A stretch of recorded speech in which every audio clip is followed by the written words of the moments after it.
Schools in the Spring, Texas area have a way to make learning feel tedious. So luckily I came up with a solution. Students, myself included, love video games. So how can we incorporate the fun in video games into school? I'm here to explain the best method that I could come up with. My idea is, let's make school a video game. Now, how do you go about making a school a game? The question is ambiguous, but I'll try to cover every point that I can think of.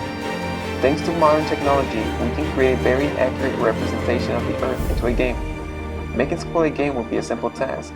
We also have the manpower. For example, it only took one person, Marcus Persson, to create Minecraft. This is excluding the later help of the developer team, Mojang.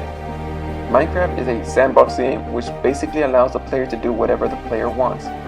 Specifically, Minecraft has to do with the mining of minerals and the building of structures in a randomly generated world.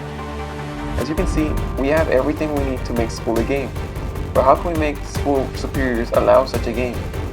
There was a game that was implemented in school.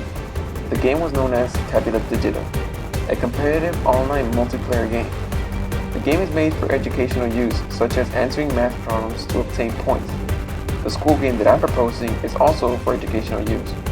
I've been talking about the game so much, but I've neglected to explain how the game would be like. Well, the game itself could be changed by the school superiors if they would like to. But my idea for the game would be something like an MMORPG, massive multiplayer online role-playing game. Games that fall into the category of MMORPGs usually have the player create an avatar and then go through the created world to fight mobs, monsters or beasts, and level up. The student can do the same by creating an avatar instead of leveling up though. By fighting mobs, the student avatar levels up by his or her grades. I'm pretty sure we can all agree that making the game will be easy, but exactly how could this benefit the students? The game is a fun way to show the progression of a student's academics.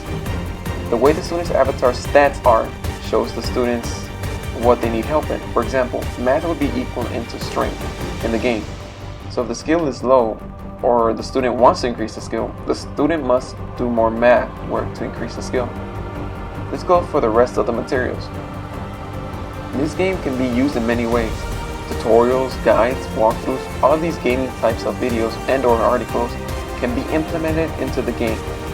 The teachers can also be implemented into the game as masters of their subject.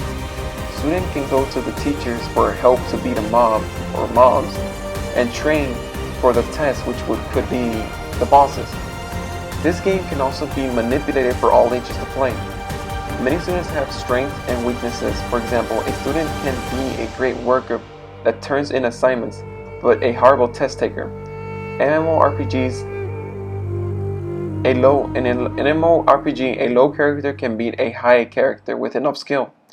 This is how a student would be measured. A student can be better in one subject than the other student. What I'm trying to say is that this is how student battles will be fought.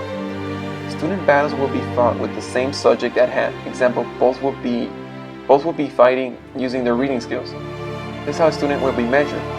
Another thing that is encountered in MMORPG are guilds, a group of players united to become the best. This could also be allowed in the game. Students can unite to beat groups of other students in big student wars. The guilds could also go up against bosses. The test of the teachers are the bosses in the game. But the boss would be powered up to be more difficult. Students can fight a boss unless they are in teams of 5 to fight one boss. The teacher's test could also be a large quest, a series of problems and puzzles, all in the subject of the teachers. As you can see, there are many things to do for a school game. This game, much like others, have a positive effect on students' grades. This game also influences the social activities of students, allowing the students to meet other students around the school. The game can have an infinite amount of possibilities, since in a game anything is possible. The game that I talked about could be the school game, or it could be something totally different. That's the beauty of the game. If there are any flaws in the game, I can't see them.